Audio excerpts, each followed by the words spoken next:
You've probably looked at a world map and seen the stark reality. Nations thriving with high living standards right next to others struggling with persistent poverty.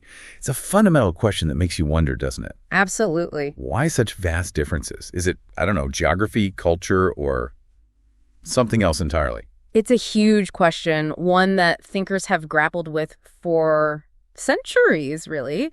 And today we're taking a deep dive into precisely that. Yeah. Our mission is to unpack why some nations are rich and some are poor, drawing on some really insightful research, including arguments from Nobel laureates in economics. Right. We're going to challenge some conventional wisdom and reveal, well, a surprising yet pretty compelling answer. What I found particularly eye-opening in this material, is that the central argument isn't really about the lay of the land or inherited cultures or even just a lack of knowledge determining a nation's wealth. Instead, the focus is squarely on man-made institutions, the actual rules governing society, and the political choices that shape them. Exactly. Those political choices are key. Get ready for some fascinating historical comparisons that might just shift your perspective a bit. Indeed. And we see these immense disparities everywhere, don't we? On one end, you have countries like the United States, Great Britain, Germany, incredibly high living standards. Right, the developed world. And then on the other end, nations in sub-Saharan Africa, Central America, South Asia, just struggling with this persistent poverty. The gap is, well, it's truly stark. And it's easy to fall into what this research calls the ignorance fallacy. The idea that poor countries just don't know how to get it right. Right, like they just need the right advice or technology. But that explanation really doesn't hold up when you look closer, does it? Think about the Arab Spring in Egypt, ignited by Mohammed Bouazizi's self-immolation. A powerful catalyst. Yeah, and protesters like Noha Hamed and Mossab el-Shami weren't ignorant about their problems. They explicitly blamed corruption, oppression, and a lack of political rights. Precisely. Mohammed el-Bardai, for instance, he famously tweeted about repression plus absence of social justice plus denial of channels for peaceful change equal a ticking bomb. Wow. Yeah. These individuals clearly understood that their economic woes stemmed directly from political power being monopolized by a narrow elite. So the problem wasn't a lack of economic know-how. No, not fundamentally. It was a deliberate suppression of progress, or at least systems that resulted in suppression. And to truly grasp the impact of these institutions, our material offers one of the most striking comparisons you could imagine. Picture yourself standing at a fence. Oh, the Nogales example. It's incredibly vivid. Right. A fence dividing Nogales, Arizona from Nogales, Sonora, Mexico. On the U.S. side, average household income about $30,000 a year. Teens are in school. Adults likely finished high school. Healthcare is available. Basic services are just there. Electricity, sewage, roads. You take them for granted. Exactly. And critically, law and order stable, people can vote leaders out, democracy is just second nature. Then you look just a few feet south, Nogales, Sonora. Average household income, maybe a third of the U.S. side. Huge difference. Yeah. Many adults lack high school degrees, infant mortality is higher, roads are often poor, crime is a serious issue. And starting a business, very risky. Robbery, corruption. And people experience politicians' corruption daily. It's right there. So this comparison, it just highlights it so clearly. Identical geography, pretty similar cultural heritage. Right, across a fence. The difference isn't inherent. It's the institutions governing their lives. That's the core argument. It's the rules of the game. So if location and shared heritage don't account for these huge modern disparities, where does that point us? Right there. It definitely moves us away from those easy sort of immutable answers. Yeah, like geography. Take the geography hypothesis. Jared Diamond's work, for example, suggested things like farming history or continent orientation help technology spread, explaining historical dominance. Which was influential thinking, for sure. Absolutely. But this research argues it doesn't explain modern inequality. Okay, Spain dominated the Incas centuries ago because of better tech. Guns, germs, and steel, right? Exactly. But today, the average Spaniard is more than 6 times richer than the average Peruvian. That huge income gap isn't about ancient farming potential anymore. Good point. The explanation needs to account for the present gap. Right. Or Africa's Sahara. Yes, it was a barrier, but Europeans sailed around it centuries ago. The knowledge gap closed. Yet, a massive income gap between Africa and Europe persists. So the simple geographic barrier explanation doesn't cut it for today's world. It also struggles to explain variations within continents, why England for the Industrial Revolution, not, say, Moldova, both in Eurasia. Right. Or why countries like China and India with plenty of resources were poor for so long. Exactly. Even the Middle East, birthplace of the Neolithic Revolution, first towns, iron smelting it, became poor later on. The argument here is that was due to the institutional legacy of the Ottoman Empire, not its geography. Okay, so geography, while historically relevant, isn't the main driver of modern wealth differences, according to this view. What about culture? That feels like a common explanation, too. It does. Max Weber famously linked Protestantism to modern industrial society. The Protestant work ethic. Right. But then you look at Catholic France and Italy, they prospered.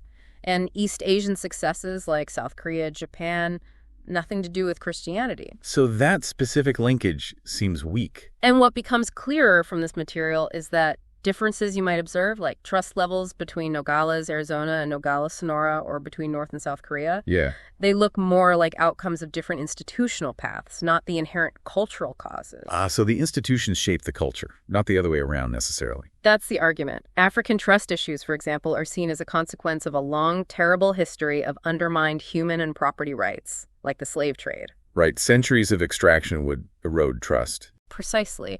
And the European superiority idea also falters. Argentina and Uruguay have more European descendants than Peru and Bolivia, but the latter are poorer. So it's not just about European heritage. Nope. Within Latin America itself, culture doesn't neatly explain why Argentina and Chile are richer than Peru and Bolivia. Okay, so if it's not geography, not culture, not ignorance, what are we left with? We're left with what the research calls the uncomfortable truth. Which is? Poor countries are poor because those who hold power make choices that create poverty. Maybe not always consciously saying, let's make people poor, but the choices they make to maintain their own power and wealth have that effect. So it's not ignorance. It's about power dynamics, who makes the decisions and why they make them. Exactly. It's about politics. Politics shapes the economic rules of the game, which is something, many economists traditionally shied away from. That's a really powerful shift in focus. So how do these choices actually manifest in society? You mentioned different types of institutions. Right. This research introduces two key types, extractive and inclusive. Okay. Extractive institutions are basically designed to extract resources, wealth, labor, whatever, from the majority of the population to benefit a narrow elite. So think monopolies, lack of property rights, forced labor, that kind of thing. Exactly. Lack of secure property rights, closed markets, unfair competition. They rig the game for the insiders. And the other type, inclusive. Inclusive institutions are the opposite. They aim to foster broad participation. They secure private property rights, uphold contracts, create a level playing field, and actually encourage new businesses and innovation. So more opportunity for everyone. That's the idea. To really visualize this contrast, think about that stark, real-world experiment that happened after World War II. Korea. Yeah, Korea. Split at the 38th parallel after Japan's collapse in 1945. North Korea, under Kim Il-sung, set up this rigid, centrally planned economy. Private property outlawed, markets banned the juice system. Total state control. Absolutely. There's a story from 2000. A pharmacist from the South, Hwang Tonggamun, reunited with his brother, a doctor from the North. Wow, after decades apart. Yeah, and the brother from the North, even though he was relatively privileged as a doctor, had no car, no regular telephone access, just basic stuff. Incredible contrast. And you see it starkly in those nighttime satellite images, right? South Korea blazing with light, North Korea almost completely dark. Chilling. A visual representation of the difference. It really is. Yeah. Meanwhile, South Korea developed a market economy. Private property, strong emphasis on education, incentives for effort. People could own things, start businesses, benefit from their work. Right, and that's why you see global giants like Samsung and Hyundai coming out of South Korea, not North Korea. It's a direct result of their more inclusive institutions enabling that kind of creative growth. Okay, so that contrast is clear. But you also mentioned a kind of synergy with extractive institutions, a vicious circle. Yes, exactly. Extractive political institutions like the Communist Party in North Korea, or think back to the old plantation system in Barbados, they give elites basically unconstrained power. And they use that power to choose extractive economic institutions, the ones that funnel wealth upwards. Which then reinforces their power. Precisely. The economic institutions enrich the elites, which helps them solidify their political dominance even further. It creates this powerful, persistent loop that's hard to break. And the big part of that loop, the research argues, is this fear of creative destruction. Yes. Economic growth, especially sustained growth, relies on innovation, new technologies, new business models. Which inevitably disrupts the old ways of doing things. Exactly. It destroys old economic privileges and can threaten existing political power structures. So elites in extractive systems fear this disruption because it's a direct threat to their control. That makes sense. They'd rather have stagnation and stay in power than risk growth that might unseat them. Often, yes. Take 15th century Congo, described as being mired in miserable poverty. Why? Farmers actively avoided using better technology. Why would they do that? Because they knew any extra output, anything they produced beyond subsistence, would likely just be expropriated by the king and the elite. So no incentive to improve. None at all. They even moved villages away from roads to try and escape plunder and slave traders. The king controlled all long-distance trade, making a few people very rich. But locking the entire society into poverty. Wow. A powerful example of power being prioritized over prosperity for the many. It is. Now, growth can sometimes happen under extractive institutions. It's not impossible. Oh, like how? Well, think of the Soviet Union under Stalin. They achieved rapid industrial growth between, say, 1930 and 1970. Right, they became a superpower. They did, but how? By allocating resources and people by force, by fiat, pouring resources into heavy industry, military technology. Demanding control. Exactly. But it lacked genuine bottom-up technological change because the incentives were all wrong. Bonuses tied to hitting output targets discouraged innovation. Why risk a new process that might fail or make next year's target harder? Yeah, the fear of the ratchet effect. Yeah, right. And the coercion was extreme. Millions imprisoned in labor camps, hundreds of thousands shot. But you simply can't force people to be truly innovative and creative long-term. It eventually ran out of steam. So extractive growth tends to be limited, not sustainable. That's the argument. It lacks the engine of creative destruction. Okay, so given this tendency for extractive systems to persist, how do societies actually break out? How do inclusive institutions arise? The sources point to key historical moments, pivotal shifts. A prime example is England's Glorious Revolution in 1688. Okay, what happened there? Basically, it marked a major shift in power. Parliament gained supremacy over the king, ending royal absolutism, or at least curbing it significantly. So a political change first. Yes. And this political change led directly to new economic institutions, stronger property rights, for instance, including patents for ideas. Ah, like James Watt and the steam engine. Exactly. He could secure a patent for his fire engine because Parliament was now more responsive to inventors and property owners. What else changed? Law and order became more predictable. Arbitrary taxation, like the hated hearth tax, was abolished, replaced by a land tax approved by Parliament. And importantly, many state-sanctioned monopolies were dismantled. Like the Royal African Company. That's a key example. Its monopoly on the slave trade, protected by King James II, was abolished in 1698. A court ruling, led by Chief Justice Holt, stated that such monopolies granted by royal prerogative needed parliamentary statute. So a clear link. Shift in political power leads to economic rule changes. Undeniably. And this new environment, with more secure rights and open markets, is what fostered the Industrial Revolution. It was driven by innovators, often new men from outside the traditional elite. Like canal builders, James Brindley, a millwright, or Thomas Telford, a stonemason. Exactly. People who could now take advantage of market opportunities and, crucially, expect to keep the profits of their work and investment. And Parliament also helped centralize the state, making it more effective. Yes, paradoxically, limiting the absolute power of the monarch allowed the state itself to become stronger and better resourced, especially in things like protecting trade overseas with stuff like the Navigation Acts. Interesting. So this leads to the idea of how change happens. You mentioned critical junctures. Right.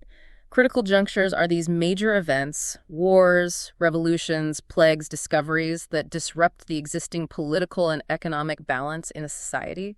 They shake things up. Creating an opportunity for things to go in a different direction. Exactly. They create openings for institutional change. A powerful, if somber example is the Black Death in the mid-14th century. Wiped out maybe half of Europe's population. Roughly, yeah. Yeah. A massive shock. And it had very different consequences depending on the existing institutions. How so? Well, in Western Europe, like England, the massive labor shortage led to rising wages. Peasants and workers had more bargaining power. Efforts like the Statute of Laborers in 1351 tried to fix wages, but largely failed because workers could just move elsewhere. So weaken the old feudal controls. It pushed things towards more inclusive labor markets, eroding compulsory labor services.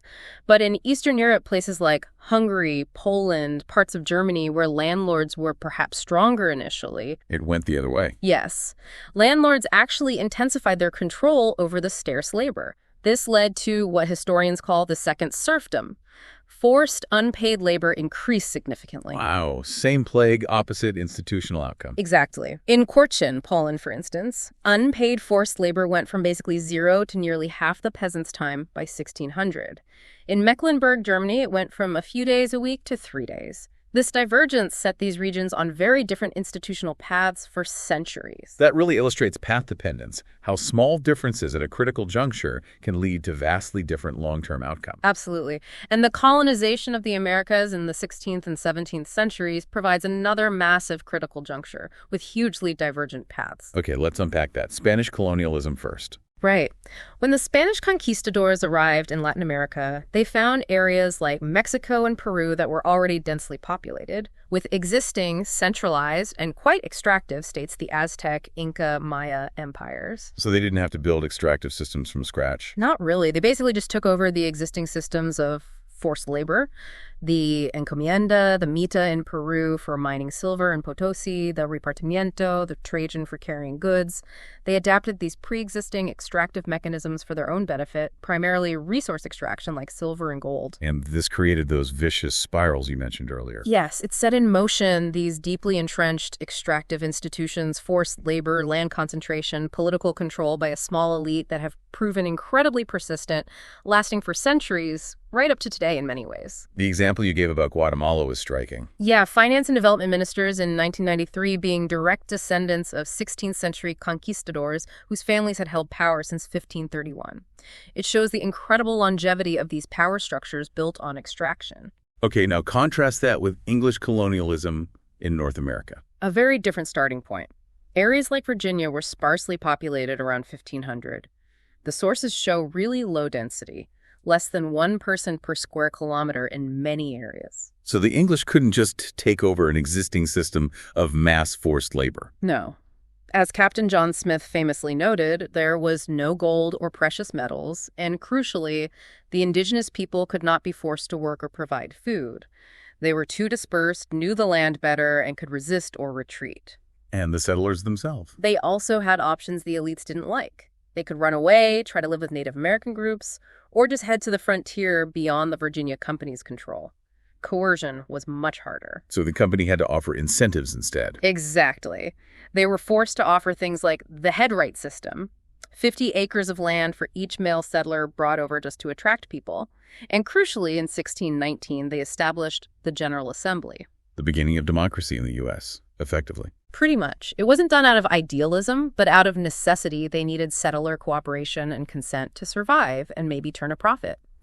This need for consent fostered an entirely different, more inclusive institutional path right from the start compared to Latin America. But even within the U.S., you see this persistence of extraction, right? Yeah. Particularly in the South. Absolutely. Even after the Civil War supposedly ended slavery and gave black men the vote, the Southern planter elite essentially won the peace. How so? Land redistribution didn't happen. Right. The promised 40 acres and a mule never materialized on a large scale. Instead, you got black codes passed almost immediately, like Alabama's 1865 vagrancy law or enticement laws, designed specifically to restrict black labor mobility and keep them tied to the plantations. And then Jim Crow laws followed. Yes, enforcing segregation and systematically disenfranchising black voters for nearly a century. The sources show how the South lagged way behind the North in manufacturing development because its economy was still based on this cheap, coerced labor model. So when did that finally start to change significantly? Really only in the 1950s and 60s. It took a combination of factors. Mass black outmigration from the South, the Great Migration, the mechanization of cotton harvesting, which reduced the need for cheap labor. And external pressure. Crucially, yes. Intervention by the U.S. Supreme Court rulings like Brown v. Board of Education and federal legislation like the Civil Rights and Voting Rights Acts, It required this unusual coalition, this external push, to finally break that deeply entrenched Southern extractive system. It shows how stubborn these extractive paths can be. Let's look at another critical juncture, the French Revolution. How did that impact institutions? The French Revolution in 1789 was huge, obviously. Before that, France had this absolutist monarchy for centuries, with the rigid three-estate system, nobility, clergy, and the third estate. Where the first two had all the privileges, tax exemptions. Exactly. The revolution dramatically swept that away. It abolished feudalism, tax exemptions for the privileged, and established the principle of equality before the law. And Napoleon played a role in spreading this. He did. While Napoleon himself became a dictator, his armies marched across Europe and exported many of these revolutionary reforms, ending feudal relations, abolishing guilds, undermining absolutist control in the territories they conquered.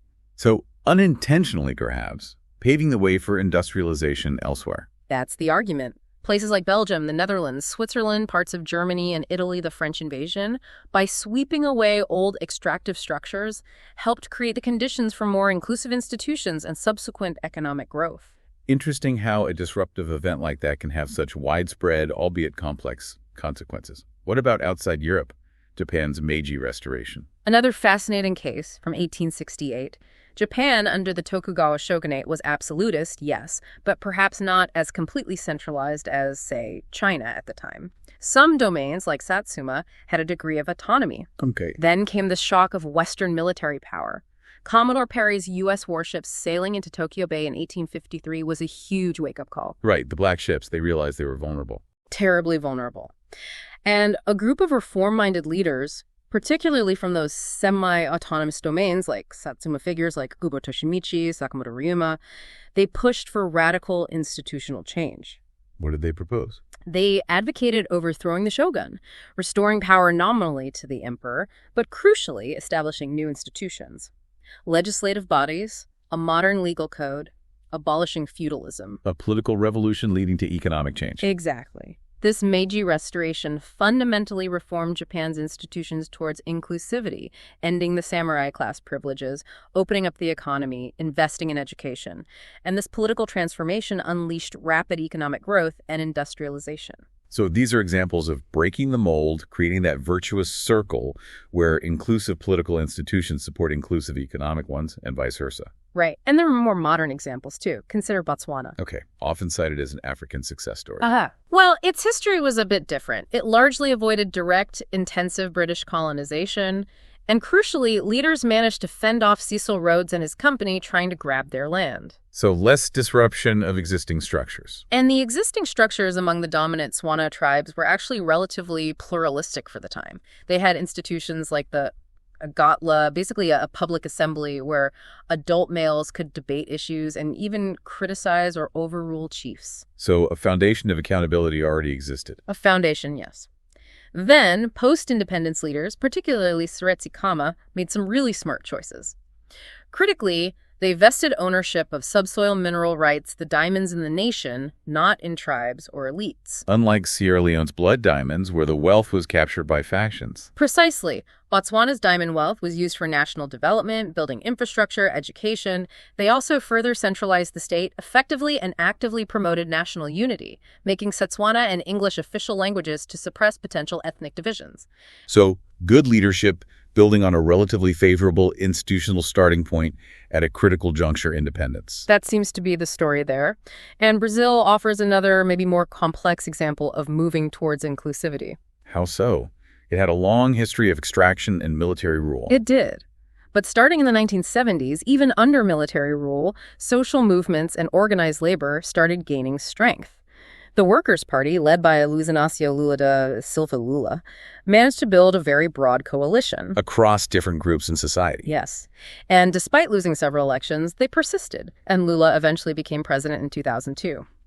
This empowerment of a broader segment of society led to significant changes. Like what? Rapid economic growth for a period, major reductions in poverty. The rate fell from about 45% to 30% by 2006, falling inequality, expanded education access. Brazil also became a much more significant player on the world stage, part of the BRIC group. So empowerment leading to more inclusive policies and outcomes. That's the narrative presented, showing it's possible to shift the balance, though Brazil's path remains complex, of course. Of course. But these positive examples stand against the persistence of the vicious circle in many other places, sadly. Very much so. Sierra Leone, post-independence, offers a stark contrast to Botswana.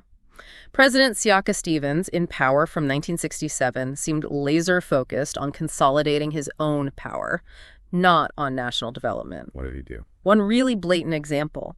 Mendeland was a region that had voted against him, and it was also a key source of coffee, cocoa, and diamonds. Stevens literally had the railway line connecting Mendeland to the rest of the country pulled up and the materials sold off. Pulled up the railway. Why? To deliberately isolate his political opponents, even though it fatally damaged key economic sectors for the whole country. Wow. Sacrificing national prosperity purely for political control. That's extractive logic in action. Textbook example. Or look at Uzbekistan after the Soviet Union collapsed. President Ismail Karimov, who ruled until his death, kept extremely extractive institutions in place. How did that manifest? Farmers were forced to grow cotton, paid only a tiny fraction of the world market price. School children were routinely forced out of school to harvest cotton. Forced labor, essentially. Yes. And the argument is this was deliberate policy. Keeping the rural population poor and dependent prevented them from gaining the resources or power to potentially challenge the regime, control over prosperity. It's a grim pattern. And even when reforms look like they're happening, they can be co-opted, like privatization in Egypt. Right. In the 1990s, Egypt underwent privatization, supposedly to free up markets. But what often happened was state monopolies simply became private monopolies, handed over to politically connected insiders, the whales, as they were called. So no real increase in competition or opportunity. Very little. The example given is Mohamed Nasser buying the Coca-Cola bottling monopoly with hardly any competition, or the Sawiris family coming to dominate the cinema industry. Political connections ensured the extractive nature continued, just under private ownership. It didn't benefit the average Egyptian much. It's not about making the pie bigger, just about ensuring the connected elites get the biggest slice, maybe even the whole pie. That's often how it works in these systems. And Argentina is another puzzling, tragic case. Puzzling because it was once so rich, right? Exactly. One of the wealthiest countries in the world around World War I. But then it experienced this long, steady decline relative to other nations. Why? What went wrong institutionally? A history of political instability, frequent military coups, and even when democracy existed, it was often non-pluralistic, dominated by factions like the Peronist Party, which relied heavily on patronage, corruption, and undermining checks and balances to maintain power. Leading to insecure property rights. Definitely. Think about the El Corralito crisis in 2001, where people's bank accounts were suddenly frozen. That doesn't exactly inspire confidence or long-term investment. Presidents like Carlos Menem felt empowered to pack the Supreme Court or rewrite constitutions to extend their own power. The checks weren't strong enough. So inclusive institutions never fully took root or weren't robust enough to withstand political pressures. It seems that way. And finally, Colombia illustrates another problem. The absence of the state in many areas. Lack of state capacity. Right. In large parts of the country, the central government just didn't have effective control.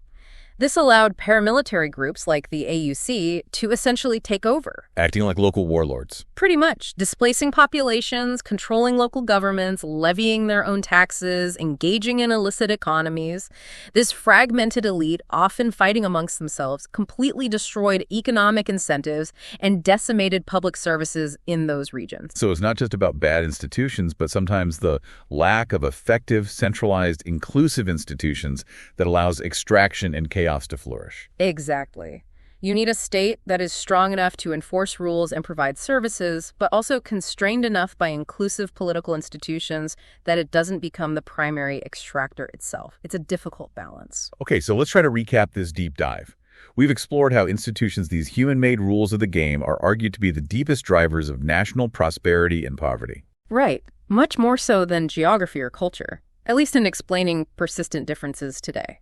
And we've seen this core distinction between extractive institutions designed to benefit a narrow elite, which tend to persist through a vicious circle of power and wealth. Often stifling the innovation needed for long-term growth, and sometimes leading to conflict as elites fight over the spoils. And conversely, inclusive institutions, marked by pluralism, secure property rights, and a level playing field, which can create a virtuous circle of sustained growth and opportunity. That's the central framework, yes. Now, while history matters hugely, that idea of path dependence, where early institutions shape later ones, we've also seen that change is possible. These critical junctures. Right, these major disruptions, they can break open the existing system and create windows for change. And seizing those moments seems to require the emergence of broad coalitions, empowering a wider slice of society to push for more inclusive rules. Yes. The iron law of oligarchy, the idea that one elite just inevitably replaces another, isn't necessarily true. Change towards broader inclusion can happen, though it's often difficult and contested. This perspective also throws some cold water on the idea that authoritarian regimes, like China perhaps, offer a sustainable alternative path to prosperity, doesn't it? It does challenge that notion. The argument would be that China's growth has happened largely because it made significant moves towards more inclusive economic institutions, allowing markets and private property to function to a degree. But despite its still very extractive political institutions. Exactly. And without genuine political pluralism and the creative destruction that comes with it, there are inherent limits to how long that growth can be sustained. And there's always the risk of reversal if the political elite feels threatened.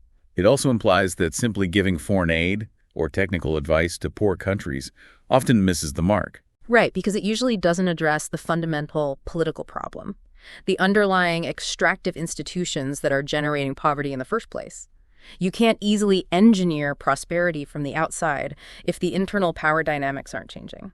Okay, that's a lot to think about. Yeah. So as a final thought for our listeners, looking at the world today through this institutional lens, considering the power dynamics we've discussed, where do you see the next potential critical juncture emerging? What global shifts might shake things up? And which nations seem best positioned institutionally to perhaps leverage such a disruption for lasting inclusive prosperity? Or conversely, which nations might be most at risk of having crisis just reinforce their existing extractive dynamics, leading down an even worse path? Yeah, food for thought. Where might history pivot next, and who is ready for it?